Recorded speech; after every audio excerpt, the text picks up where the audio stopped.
পর্নোগ্রাফিতে যে একবার আসক্ত হয়েছে তার মধ্যে ইমানের কোনো তেজই থাকবে না, কোনো তেজ থাকবে না। এখন আলেম জালেম সবার ফোনে ফোনে দেখবেন পর্ন চলে আসতেছে, কেউ দেখতে না চাইলেও তাকে দেখতে বাধ্য করা হচ্ছে। ফেসবুকে ঢুকবেন নগ্ন দৃশ্য, এই নগ্নতা দিয়ে, এই পর্নোগ্রাফি দিয়ে, এই যে মিডিয়ার মধ্যে দিয়ে প্রমোটিংটা দিয়ে ব্যভিচার ছড়িয়ে দেয়া, জেনা ছড়িয়ে দেয়া, অশ্লীলতা ছড়িয়ে দেয়া, পরকীয়া ছড়িয়ে দেয়া, এর মধ্য দিয়ে নারীর সম্মান, দেহ, ইজ্জতকে আমরা এখন রাস্তার সাথে মিশিয়ে দিয়েছি। কিসের অধিকারের কথা বলছে? কিসের নারী অধিকারের কথা বলছে? খালি ডিগ্রি সার্টিফিকেট অর্জন করতে পারলেই অধিকার হয়? আমার তো ইজ্জতই ঠিক থাকলো না, আমার অধিকার কোথায় থাকলো? একটা সার্টিফিকেট অর্জন করার জন্যে কলেজের মেয়েদেরকে বড় বড় নেতার বেডরুমে ঢুকানো হচ্ছে, দেখেন নাই? তো একটা সার্টিফিকেট অর্জন করতেই হবে আমাকে, নিজের ইজ্জত বিক্রি করে দিয়ে হলেও আমার সার্টিফিকেট অর্জন করতেই হবে। লাথি মারি এসব পড়াশোনার পিছনে, দরকার নেই আমার পড়াশোনা। হচ্ছে বাসায় এলাকায় এলাকায় মহিলা মাদ্রাসা করেন, মাদ্রাসায় মেয়েদেরকে পড়ান।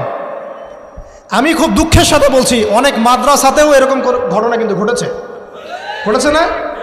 এখানে একটা কথা আমরা পরিষ্কার করতে চাই, সেটা হলো যে পাপী, রেপি, ধর্ষণী, সে আলেম করুক আর জালেম করুক, ইমাম করুক আর জালেম করুক, ফাসেক করুক, সবাইকে সমান শাস্তি নিশ্চিত করতে হবে। আর শাস্তি হবে দৃষ্টান্তমূলক, যেন আরো 10 জন দেখে শিক্ষা নেয়। ওই যে ইসলামে আছে না হাত কেটে ফেলা, কি কারণে বলেন তো? কারণ সবাই যখন দেখবে এই যে খুঁটির সাথে বেঁধে একটা চোরের হাত কেটে ফেলা হয়েছে, এলাকার সব মানুষ দেখেছে, চুরি বাড়বে না কমবে? নিশ্চিত চুরি কমে যাবে ইনশাআল্লাহ। তো এই যে নারীর অবমাননার ওই যুগের চেয়ে এই যুগে বেশি না কম? আপনি ভালো করে আল্লাহর নূর দিয়ে দেখেন। আমি প্রথমে বলেছি, শুধু বাইরের চোখ দিয়ে দেখলে সব বুঝতে পারবেন না আপনি। আল্লাহ পাকে নূর দিয়ে দেখেন, কোরআন সুন্নাহর গভীর জ্ঞান দিয়ে দেখেন, দেখবেন ওই জাহিলিয়াতের চেয়ে 1000 গুণ বেশি জাহিলিয়াত এখনকার বিশ্বে চলছে। আল্লাহ পাক আমাদের মা বোনদের ইজ্জত হেফাজত করুন, তাদের সম্মান হেফাজত করুন। আমরা দোয়া করি আল্লাহ পাক তাদেরকে উচ্চশিক্ষায় শিক্ষিত করুন, নিরাপত্তা নিশ্চিত করুন। কেউ যদি ওদের দিকে খারাপ চোখ তুলে তাকায়, আল্লাহ পাক সেই চোখকে যেন ধ্বংস করে দেন। আল্লাহ পাক তাদের ইজ্জতের প্রতি যদি কেউ খারাপভাবে হাত বাড়ায়, তাদের শাস্তি যেন নিশ্চিত করার তৌফিক আল্লাহ পাক আমাদেরকে দান করে। আল্লাহ পাক আমাদের মা বোনদেরকে মহামূল্যবান মনে করে আমাদেরকে হেফাজত করার তৌফিক দান করুন, আমিন। আর তাদেরকে যারা নগ্ন করতে চায়, আল্লাহ পাক এদেরকে ধ্বংস করে ছেড়ে দিন, আমিন।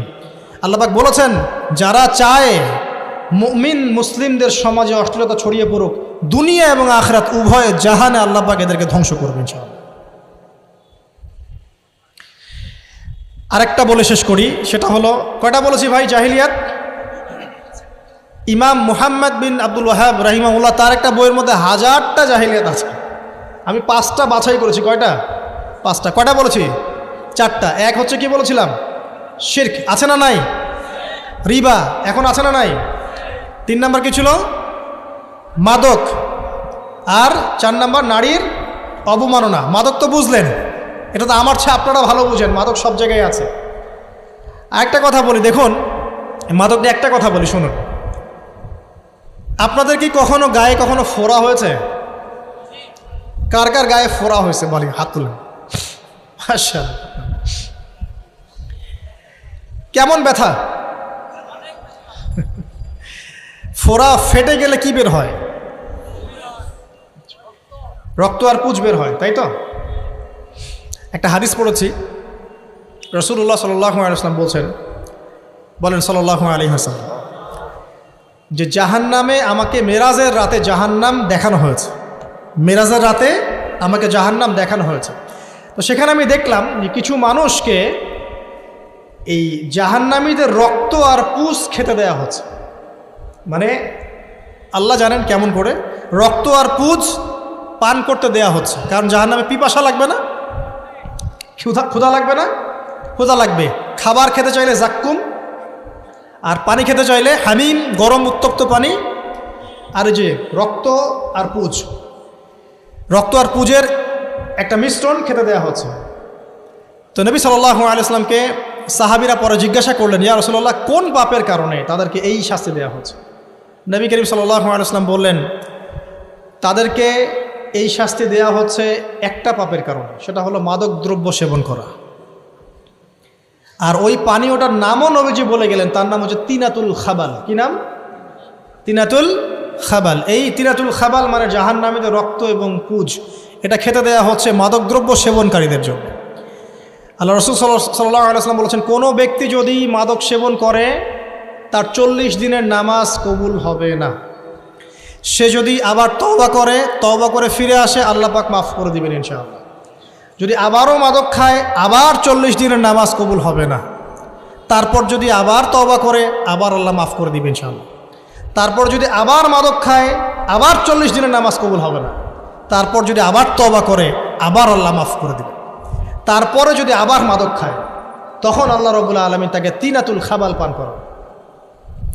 প্রিয় ভাইরা, আপনারা মুসলিম না? আমরা মুসলিম না? মুসলিম যুবকদের সবচেয়ে সেরা অস্ত্র হচ্ছে ঈমান এবং নৈতিকতা। অন্যরা জাহিলিয়াতের স্রোতে ভেসে যাক, মুসলিম তরুণরা কখনো জাহিলিয়াতে যাবে না ইনশাআল্লাহ। আমার সাথে ওয়াদা করেন যে কোনো প্রকার মাদক দ্রব্যের সাথে সংশ্লিষ্ট থাকবেন না। একটা সিগারেটেও কখনো টান দিবেন না। কারণ সিগারেটটা কি? সিগারেট আপনাকে আস্তে আস্তে অন্য মাদকের দিকে নিয়ে যাবে। সিগারেট খাওয়া শিখেছিস, এখন গাঁজাও খা। গাঁজা খাওয়া শিখলে এখন ওটা খা, এই করতে থাকবে। এক পর্যায়ে আপনি এখান থেকে আর বের হতে পারবেন না। এখানে আপনার দেহের ক্ষতি, আপনার মস্তিষ্কের ক্ষতি, আপনার পরিবারের ক্ষতি। এমন আপনি যদি পরবর্তীতে গিয়ে পরিবার গঠন করতে চান, আপনি সুখী পরিবারও গঠন করতে পারবেন না, কারণ ভিতর থেকে আপনি নিজেকে শেষ করে ফেলেছেন। দুইটা ভয়ঙ্কর পাপের কথা বলে দেই। এই দুইটা পাপে যারা আসক্ত হয়ে আছে, তারা তওবা করে ফিরে আসলে পরেও সারা জীবন তাদেরকে এটা সাফার করতে হবে। কথা বুঝতে পারছেন না? তওবা করে ফিরে এসেছেন মনে করেন, তারপরেও আপনাকে সারা জীবন এই পাপের ফলটা ভোগ করতে হবে। এক, মাদকদ্রব্য দীর্ঘদিন সেবন করেছেন, তওবা করেছেন, ফিরে এসেছেন, আল্লাহ হয়তো মাফ করে দিয়েছেন, আল্লাহ পাক মাফ করে দিয়েছেন, বাট আপনি আপনার দেহের যে ক্ষতিটা করে ফেলেছেন এটা পোষাতে পারবেন না। এক নাম্বার। দুই, তখন আপনি যদি বিয়ে করেন, আপনি স্ত্রীকে সন্তুষ্ট করতে পারবেন না। হ্যাঁ। দুই নাম্বার হচ্ছে এই যে গোপনে যুবকরা যে পাপটা করে, মাস্টারবেশন, যেটাকে আমরা বলি হস্তমৈথুন। এই পাপ যেসব যুবকরা করছে বা করে, এবং অ্যাভেলেবেল এই পাপটা সবাই করে, কারণ এখন পর্নের যুগ। পর্ন দেখলে তো আর কোনো উপায় নাই, তখন তো এই পথেই যেতে হচ্ছে, নিজের উপরে নিজেকে জুলুম করতে হচ্ছে। যারা হস্তমৈথুন অভ্যস্ত হয়ে গেছে, এরা যদি তওবা করে ফিরেও আসে, শরীরের যে ক্ষতিটা হয়েছে এটা পূরণ হবে না কখনো। দেখেন, আমার মতো বয়সে, আমার চেয়ে প্রায় 10 বছর বয়স আগেই তারেক বিন জিয়াদ স্পেন জয় করেছিল। আমার যে বয়স এখন চলছে 30 পার হয়ে গেছে, এর চেয়ে আরও প্রায় 10 বছর আগে মুহাম্মদ বিন কাসিম এই সিন্ধু জয় করেছিল। এখন যে ইসলাম আপনি ভোগ করছেন, এটা তাদের ফল, তাদের এই জিহাদের ফল। তো এখন আমাদের এই যে 20 বছর 30 বছরের যুব সমাজের দিকে তাকায় দেখেন, একবার তাকায় দেখেন, চেহারাগুলো একটু দেখেন, চেহারা দেখেন, এক একটা চেহারা দেখেন, চেহারায় নূর নাই, নষ্ট হয়ে গেছে, নামাজ নাই, চোখগুলো বসে যাচ্ছে, কারণ সারা রাত জেগে থাকছে। ওই যে টিকটক টিকটক টিকটক সারা রাত।